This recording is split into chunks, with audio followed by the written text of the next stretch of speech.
लवलव साडबाई मामा येतो, हाती खोबऱ्याची वाटी देतो. मामी येते कडेवर घेते, साय साखर खोबरं मुठी भरवते.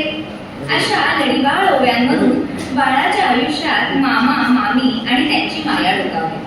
सकाळच्या कोवळ्या उन्हात मऊ मऊ गुरकुट्या मेघपुठात बाळाला भरवत असताना एक घास चिवचा एक घास कावचा असं करत करत शेवटचा म्हणजे कडेचा घास उरला ना की बाळ टंगळ मंगळ करते. नको नको म्हणून मान फिरवतं तेव्हा ती आजी सगळं ताट स्वच्छ करत निट्टी शिट्टी खाई बाळ आजोळी जाई असं म्हणत तो तूप भाताचा स्नेहाळ घास भिरवते. तेव्हा कानावर शब्द कळतो आजोळ. रंगदेवता, नाट्यदेवता व रसिक प्रेक्षकांना विनम्र अभिवादन करून रंगगंध कलासक्त न्यास 40 गाव यांचे आभार मानून श्री साईनाथ पालक मंदिर सविनय सादर करीत आहोत ललितबंध आजोळायन. आजोळायन मामा मामी मावशा आजोबा आजी सोळी पणजी गडी माणसं कुतू भाऊ मनीमाऊ गोठ्यातली मंगल्या कृष्णा अशा अनेकांनी व्यापून जातं ते आजोळ. आईचं माहेर म्हणजे आपलं आजोळ, जिथे आपली आई अगदी मोकळी हसरी आणि निवांत असते. तिथे त्याला सगळे तिच्या बालपणीच्या नावानंच हाकारतात ते म्हणजे आजोळ. अखंड लाड कौतुक अतिशय जपणूक संस्कारांचा ठेवा आणि निरपेक्ष माया केली जाते. जिथे आईच्या नावानं आपल्याला ओळखतात ते म्हणजे आजोळ. प्रेम माया उदंड कौतुक आणि आपल्या क्षुल्लक कृतींचंही अद्भुत वाचणार हे आजोळ. प्रत्येकाच्या मनात हा आजोळचा कोपरा जणू खोलवर रुजलेला असतो. काहींचा जन्मच आजोळी झाल्या कारणानं आईची ओढ ही काहीशी जास्तच असते. लेकीचं पहिलं बाळपण पहिलं नातवंड म्हणजे दुधावरची साय. दूर दूर डोंगरात असे लाडके आजोळ, तिथल्याच मातीशी माझी जोडली नाळ. माझा आजोळ शहरी गजबजाटापासून दूर घाट वळणाचा रस्ता पार करून दुतर्फा हिरवीगार झाडांची कमान, लाल मातीचा धुरळा उडवत दिवसभरात एकुलती एक लाल परी म्हणजे आपली एसटी यायची. रात्रभर मारुती मंदिराच्या पटांगणावर वस्ती करून पहाटे पुन्हा तालुक्याच्या गावाला जायला निघाली. विरळ लोकवस्ती असणारं माझ्या आजोळचं गाव.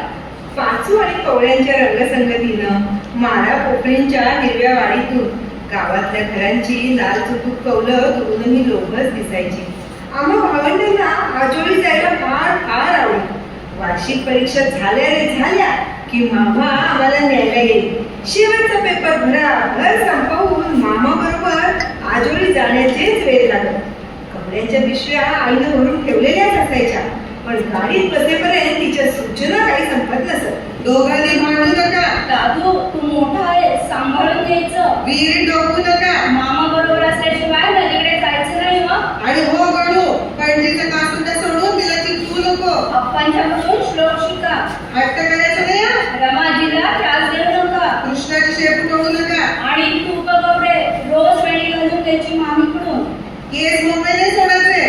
अशा एक न दोन ढीभर सूचना आमच्या फक्त कानापर्यंत पोहोचत, पण आत काही दिसत नसत. रेल्वेच्या प्रवासात मामा अक्षरशः आमचे यथेच्छ लाड करत असे. भेळ, खारे शेंगदाणे, ताडगोळे, लिची, करवंद जे जे काही विकायला यायचं ते मामा घेऊन देत असे. बोगदे, सह्याद्रीच्या पर्वतरांगा, आल्हाददायक निसर्ग, स्वच्छ आकाशात मिळणारे पक्षी आणि या सर्वांची लय साधणारा खड खड खड खड धक धक धक धक झुक झुक झुक झुक. कशासाठी पोटासाठी खंडाळ्याच्या घाटासाठी शिट्टी झाली भोगल्यात गाडी आणि छाड छाड भट भट अंधारात लपलं इंजिनाची कानाकोडी अंधारात दूर सोडी. असं करत करत आम्ही मामाच्या मांडीवर अक्षरशः पेंगुळून जायचो आणि जाग यायची ती थेट गाडी स्टेशन मध्ये लागल्यावरच. तिथे ना आम्हाला यायला रायबा आलेला असायचा. रामा आणि शिवा गाडीला झोपलेले आप्पांचे पै. आम्ही गाडीजवळ आलो ना की त्यांना कसं कळायचं काय माहिती, पण रामा आणि शिवा दोघं घाबरायचे आणि आणि जिभेने चाटू लागायची. रायबा झटकन आमच्या पिशव्या तर उचलायचा, पण मला आणि दादाला खांद्यावर आणि कडेवर घेऊन गाडीत चढवायचा. साथीच्या घरात पोचलेला हा रायबा असा हमखास विचारे. लेकीसारखी असणारी आमची आई त्याची आफतातही होती. माझ्या मामाची रंगीत गाडी हो, तिला किल्लाच्या बैलांची जोडी हो, कशी दौडत दौडत येई हो, मला आजोळी घेऊन जाई हो. खुल्लू खुल्लू आवाज करीत लाल मातीचा धुरळा उडवीत रामा शिवा तुळकत असत आणि आम्ही दोघं अनिमिष नेत्रांनी आजोळची वाट, ओढा, कैऱ्या फणसांनी लगडलेली रस्त्यावरची झाडं, जाणारे येणारे आदिवासी ठाकर लोक, गोठ्याकडे परतणारी गुरं न्याहाळत असो. असं होता होता लागलेली तंद्री मामाच्या आवाजाने भंग पावली. ए रमाई ओ आप्पा, हे कावेरी कुठे गेले सगळे? अरे बंडू येण्या, सिंचन या लवकर. बघा बघा कोण आलंय? गाडी फाटकाच्या आतशी आणि एकाच वेळी घरातून माणसांचा, गोठ्यातून कृष्णा, मिठाई, तंब्याचा, इतकंच काय पिल्लांसकट माऊ मोत्या सगळेच आश्चर्यानं आणि आनंदानं बाहेर येत. आणि मग सोळी पंजाची आतूनच आवाज देईल. कृष्ण काढावी रमे आवर तुकडा ओढून टाक बघावी काबू अगं उरवर पाणी आणगो अगो पोरांचे पाय धुवा. ब्रह्मातीच्या डोळ्यात काठोकाठ पाणी भरलेलं असे. कावेरी मामी आमच्या पायावर कोमट पाणी घाली. बंडू आणि नेमा टाळ्या वाजवीत आनंद अत्यानंद व्यक्त करी. आप्पा तृप्त मनानं धुवूनच न्याहाळत. तोवर भाकरीचा तुकडा आम्हा भावंडावरून ओवाळत रमाजीचा सूर लागला. दृष्टमिष्ट पुण्या पाप्याची, चांडाळ्याची, अनेकेल्याची, कुताकेटाची, झाडावेलीची, आघाडीतल्या लोकांची, घरच्यांची, बाहेरच्यांची, सुखाची, दुःखाची, ज्याची लागली असेल त्याची. श्रीकृष्णाची उतरली तशी आमच्या या गणवाडी गौरीची उतर. असं वाजत गाजत आमचं आजोळी आगमन होत असे. आजोळचं घर तांबड्या जांभळ्या चिरांचं आणि उतरत्या कौलारू छपरांचं. फाटकावरून वहीवर पसरलेली लाल गुलाबी फुलांची मुक्त उधळण करणारी मधुमालती स्वागत करत असे. स्वच्छ साडवलेल्या खळं, लोखंडी उभे गज असणारी ओसरी असायची. नवधान्याच्या भाताच्या ओंब्यांचे नव तोरण असे. इथे दोन सागवानी लाकडाच्या भल्या मोठ्या संदुकी ठेवलेल्या असत. मोती आणि बाघ्या कधी कधी ओटीवर निवांत कोंडत असत. तिथे ना मंद वाऱ्याची झुळूक येईल. तिथून 2 पायऱ्या चढून वर आलं की असायची पडली. 2 सांबराची शिंग, जुनी लांब बंदूक आणि पूर्वजांच्या लांब लचक फोटोची कृष्ण धवल रांग. भिंतीवर हे पाहताना फार भारी वाटत असे. वडलीमध्ये कापडी नवारीने विणलेली आप्पांची आराम खुर्ची आणि बाजूलाच काळ्या मेजावर 5 रुपयाचा डबा. सगळं कसं निवांत. मग येईल माजघर. माजघरात पितळीकडे असलेला झोपाळा होता आणि झोका घेण्यासाठी वाशाला बांधलेला लांब दोरखंड. तो ओढला की झोका उंच झाला. बाजूला अंधाऱ्या कोपऱ्यात देवघर आणि गणपतीचं मूळ. देवचाफा, जास्वंद, अनंत, बकुळ, तगर, गोकर्ण, पारिजात अशा फुलांनी आच्छादून गेलेले देव आणि मंद तेवत असणारे समई असे. पलीकडे बाळंतिणीची खोली, पण तिथे पणजी आणि तिचं सोहळं असायचं.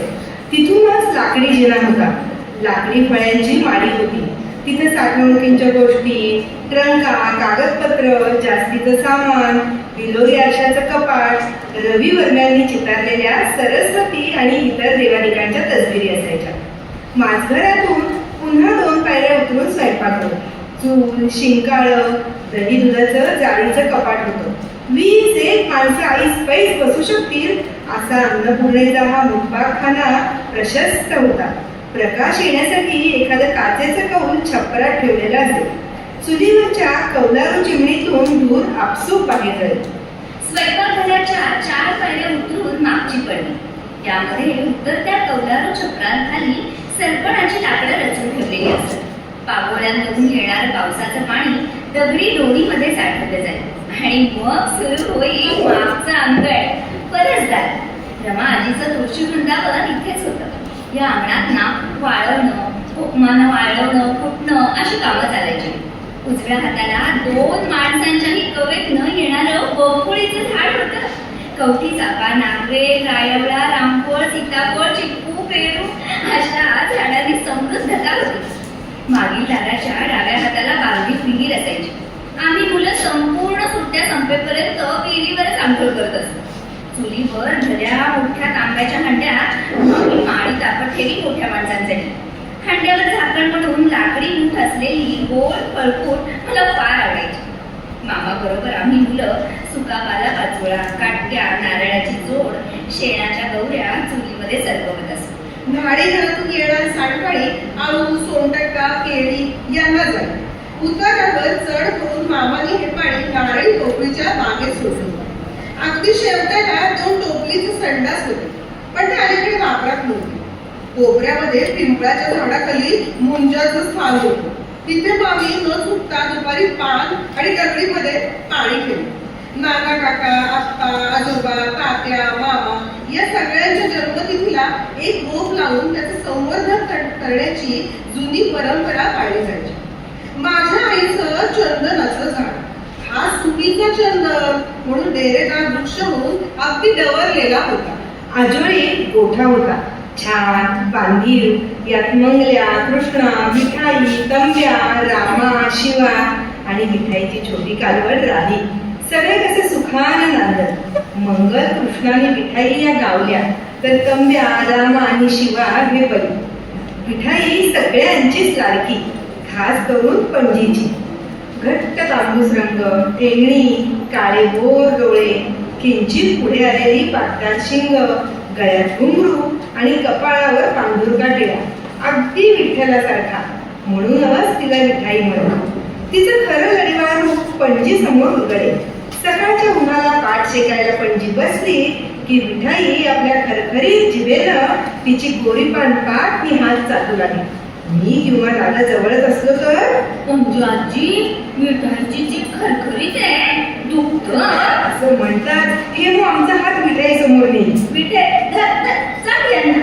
मिठाई एकच जिभेचा पट्टा माझ्या आणि दादाच्या हातावर फिरवे. तो गरम, खरखरीत पण मायेचा स्पर्श. आम्ही दचकून हात मागे घेतला की तिची स्वारी पुन्हा पणजीकडे वळेल. मिठाईच्या माळेनं तिची लिंबासारखी गोरी पान काठी लाल गुंद होऊन जाईल आणि ती म्हणे,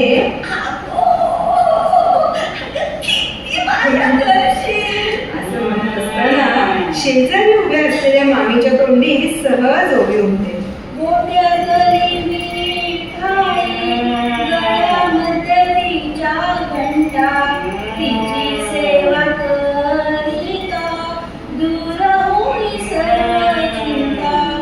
अशी पणजी आणि मिठाईची माया अगदी निरपेक्ष होती. आमचं आजोळी जाणं हे बहुतांश वेळा उन्हाळ्याच्या सुट्टीत असेल. त्यामुळे उन्हाळ्यात सगळी बच्चे कंपनी निवांत. फळफळावळींचे रेलचे, उन्हाच्या झळा, विहिरीत मामाबरोबर शिकलेलं पोहणं, रमा आजी आणि मामीची उन्हाळी वाळवणं, रायबाबरोबर आंब्याची आढी लावणं, ओटीवर पत्ते, सापशिडी, कॅरम यांचे दुपारी रंगलेले डाव आणि संध्याकाळी अप्पांबरोबर बाजारातून फेरफटका मारणं. येताना आप्पा आम्हा सर्व नातवंडांना आईस्क्रीम घेऊन दे. उन्हाळी सुट्ट्यांमधली माझी आणि हेमाची आवडती गोष्ट म्हणजे चैत्रातलं हळदी. माझघरातल्या देवघरात उतरंड करून त्यावर पाना फुलांचे आरास करायला, चैत्रांगण काढायला आम्ही मामीला मदत करत असतो. चांदीच्या लांबल्या झोपाळ्यावर गौर बसवून तिला मोगरीच्या, सुरंगीच्या गजऱ्यांनी सुशोभित केलं जाईल. रमा आजी आणि कावेरी मामी कैरीची डाळ, पन्ह, पंचखाद्य, केळीच्या पानामुरी, डाळिंब्याची उसळ आलेली सवाशणी लागली. मी आणि हेमा कुंकू, अत्तर, गुलाब पाणी शिंपडणे, बायकांना गजरा देणे अशी कामं हौसनं करायचो. मामी आणि आजी ओल्या हरभऱ्यांनी ओटी भरत असत. गौरी समोर उखाणे घेतले जात. गाणी, फुगड्या आजींना अगदी अगदी धम्माल येईल. माझ्या संगीत माखेरे चंद्राची कोरबाई, चंद्राची कोर.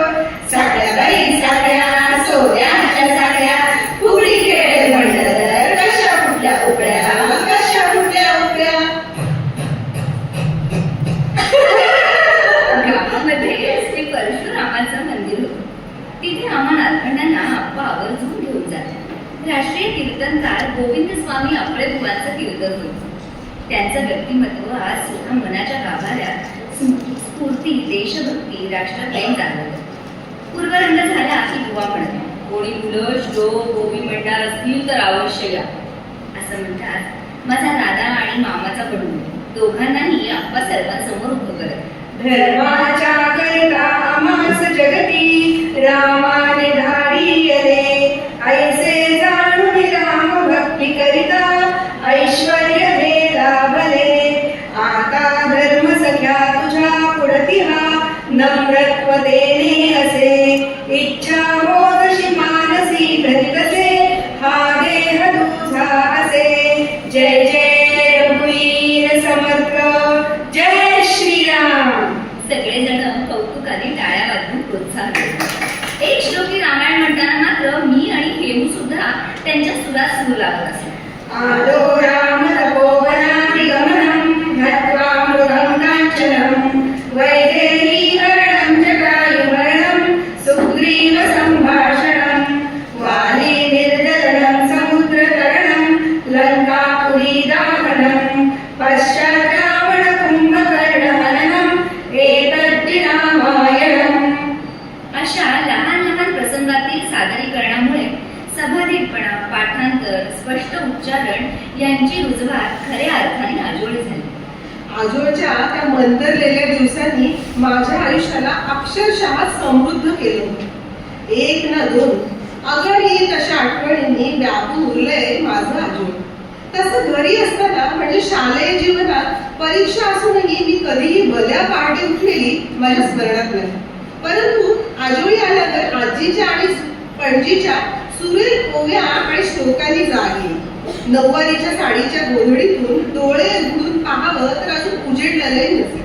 मग जात्यावर बसलेले या दोघी मला जवळ घेत रमाजीच्या मांडीवर डोकं ठेवून मी ओव्या ऐकत असे. राम राम म्हणोनी राम माझे हृदयात, लक्ष मोती करंड्यात साठविले. समुद्राने दादा तुझी एवढी काने कर्षणा, बहीण तुझी सज्जन कृष्ण माई. हळूहळू साऱ्या घराला जाग येईल. मोठी माणसं राखून पण कावेरी मामी आमच्यासाठी कोलगेटची पावडर हातावर देत असे. मामीची माया तेवढ्या आप्पा कडू कडू चिरायताचा रस कपातून आम्हाला प्यायची सक्ती करत. आजोळी तेवढंच एक काम मला अगदी नकोसं वाटे, पण आप्पांच्या शिस्तीपुढे कोणाचेच चालत नसे. कसा बसा तो रोज घशाखाली उतरला की मामी मिठाईचं धारोष्ण धुते. मोठ्या तांब्याच्या तपेलीत चुलीवर रट रट मऊ भात शिजत असे. कधी कधी 7 कप्प्यांचं घावन, मेथकूट तूप भात, श्रीकृष्णाचे पोहे, आंबोळ्या, कोळ्याचे पोहे, काकर, तांदळाची उकड, नाचणीचं आंबील असे रुचकर पदार्थ न्याहारीसाठी असत. नंतर मामा, रायबा, श्रीपती यांच्याबरोबर आंब्याच्या वाडीत जाणं हा आवडता कार्यक्रम असे. वाडीत हापूस आंब्याची भरपूर झाडं होती. सकाळी आणि संध्याकाळी गडी माणसं फळांची काढणी करी. पण आम्हा मुलांची सेना खाली पडलेले आंबे वेचत असून पोपटांनी, कोकिळांनी, पक्ष्यांनी खाल्लेले किंवा पक्व झाल्याने पडलेली आंब्याची फळे अतिशय मधुर लागत. तशा मामाच्या आंबराईत हापूस, पायरी, मानपूर, केशर, रायवळ, नीलम, दशेरी, पिटक्या, पाटली आंबा, शेपे आंबा, कोपरी आंबा असे अनेक प्रकार होते.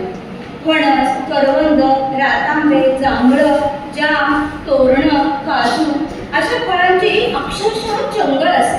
उन्हानं लाल गुंद होऊन आमची वानरसेना मामाबरोबर घरी पडते. सकाळी न्याहारी फळं खाऊ नये, सपाटून भूक लागलेलीच असे. परसदारातील डोळीमधलं थंडगार पाणी हातापायावर घेतात सारा शीळ पळून जाते. केळीच्या पानांवर पंगत वाढली जात असे. मामीला मदतीला रत्माताई आणि सुलुताई असत. भाज्या निवडणे, चिरणे, नारळ होऊन देणे, पाखडणे अशी कामं त्या करत. स्वयंपाकघरात जेवणापूर्वी श्लोक म्हणण्याचा आप्पांचा दंडक असतो. महामहेश्वरो भूत्वा प्राणिनां देहमाश्रितः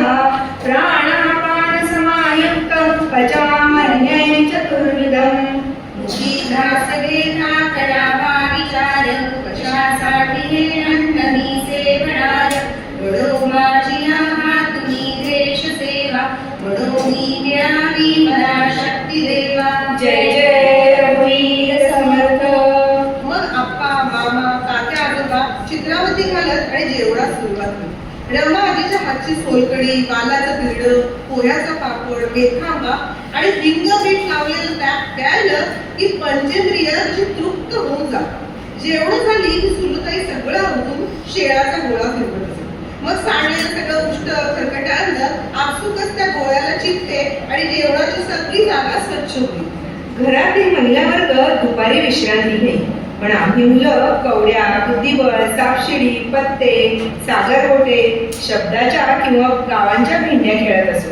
सुरुवातीला हसत खेळत रंगलेला डाव चिडणं, हरणं, रडारडी या वळणावर येऊन थांबले. मग मामी आजी जवळ घेऊन समजून काढत. खेळात हार जीत होत असते, तो आपला दादा आहे ना. असं राहू नये. आबोला नाडीत नाही. थंड पाणी पी बरं. मोठा श्वास घे. अगो उलटी अंग म्हण बरं. बोलला तर बोलला. आपल्या अंगाला काय काटे टोचतात? सहन करावं जरा. ही वाक्य तेव्हाच काय, आज सुद्धा एखाद्या बिकट परिस्थितीत कामी येतात. सुदृढ आणि सकारात्मक विचार करून आजोळी मनाची मशागत केली गेली. आप्पांचं संस्कृत भाषेवर प्रभुत्व होतं. उन्हा उतरंडीला लागली की आप्पांकडे ना संस्कृत शिकायला काही विद्यार्थी आहेत. त्यांची ओटीवर किंवा पडवीत मोफत शिकवणी चालली. एक एक शब्द उच्चार आप्पा बोलून घेईल आणि त्यांच्याबरोबर आमचंही मुखोद्गत होऊन जाईल. भूखंडं पारमांडं परवरविरटं डंबडं कोडंबं ढिं ढिं ढिं ढिं ढिं ढिं ब्रह्मपितामहै झंबलं पैशलं पै तुल्यासुल्यासुतुल्या धुमधुमधुमकै कुङ्कुमां कैकुमां एतत्ते पूर्णयुक्तं हरहर पातु मां नारसिंह. असे श्लोक म्हणजे आताच्या काळातील टंग ट्विस्टर्स. यामुळे जिभेवर उच्चारांचे उत्तम संस्कार झाले. आपल्याकडे असणारे ज्ञान निःशुल्क दुसऱ्यास देऊन सामाजिक बांधिलकीचे भान चिरपले तेही या आजोळीच. उन्हाळ्यात दिवस मोठाच, पडद्या आजी बरोबर आम्ही सुद्धा अग्नेय स्वाहा अग्नेय नमः असं म्हणून सूर्यासाला अग्निहोत्रासाठी बसत असतो. पूर्व दिशेला अग्नीच्या ज्वाळा, गाईच्या शेण्या, तूप, अर्घ दिलेल्या चिमुरभर तांदळाच्या तळण्याचा वास मनाला शांत करेल. अवकळ वयाचे असूनही आम्ही भावंडे अग्नीला निरखत राहतो. कल्याण करी राम राया राम राया. पणजीच्या त्या आर्त स्वरात आम्हीही सूर विसरायचो. दिवे लागड होई. सगळे जवळ असूनही मला तेव्हा आईची खूप आठवण आली. मग रमा आजी मला मांडीवर गेली. देवासमोर, तुळशीपाशी, वास्तुदेवाला, औदुंबरापाशी आम्ही दिवे लागलो. शुभम करोती, रामरक्षा, प्रज्ञा विवरण, हनुमान स्तोत्र देवासमोर बसून होत असत. आणि नंतर खळ्यात बसून पर्वचा म्हणून घेत आप्पा. उजळणी, पाणे, पावकी, निमकी, सनावळ्या, उडेकाडे हे सगळं होईस्तोवर रात्रीच्या जेवणाची लक्षण. कुळथाचं पिठलं, भात, आमटी, आमसुलाचं सार, खिचडी, खिमट असा अगदी 6-8 बेत असे. आजोळी आमच्या लहानपणी घरामध्ये वीज पोहोचली होती, पण बरेचदा ते जातच असे. लाईट असले तरी मिडमिडे पिवळ्या प्रकाशाचे बल्ब असत, पण काचेच्या हड्ड्या, कंदील, चुलीजवळ चिमणी, ढणढणत हे जास्त आग्रह देत असत. पुढच्या अंगणात ना 2 लाकडी खाटा होत्या. त्याच्यावर जाजम टाकून मामा, आप्पा, तात्या आम्हाला चांदण्या दाखवत. राधाचा तारा, ध्रुव तारा, तेजस्वी गुरु, सायन तारा, अगदी सप्तर्षी सुद्धा. हमखास निळ्या घोर आकाशातून एखाद दुसरा तारा निखळतानाही दिसेल. निसर्गाचा किती अद्भुत आविष्कार. त्यानंतर डोळ्यावर किती झापड आली ना तरी रायबा, श्रीपती, मामा भूतांच्या चेक्किरीच्या गोष्टी सांगत. मग मामाला आजी दटावत असेल आणि आम्हाला घेऊन माजघरात झोपायला जात. पडपडी धरणीवरी गंगा भागी तिच्या आधी गये गमन तयारीमय काशी विश्वेश्वरा खरीच. हा श्लोक म्हणत राही आणि आम्ही तिच्या कुशीत निर्धास्त झोपत असतो. असं हे आजोळ असंख्य स्मृतींनी हृदयात घर करून राहिलेलं. लहानपणीच्या आजोळच्या आठवणींमधली एक घटना राधीच्या जन्माच्या वेळेची. मी 2री-3रीत असेल तेव्हा. वैशाखातलं ऊन, मामीची सकाळपासून लगबग चाललेली होती.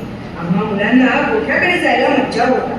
विठाई सोडून इतर सर्व जनावरांना रायबानं कोपऱ्यात फळ्यातल्या बिटक्या आंब्याच्या सावलीत बांधलेलं. मुकी जनावर असली तरी आज समंजस शांत वाटत होती. आप्पा देवासमोर विष्णू सहस्रनामाची आवर्तनं करत होते. गोठ्यातून मिठाईच्या हंबरण्याचा आवाज येईल. मध्येच अतिशय जोरात आर्त, तर मधूनच केळीवाणा क्षीर पुन्हा जोरदार घामरे.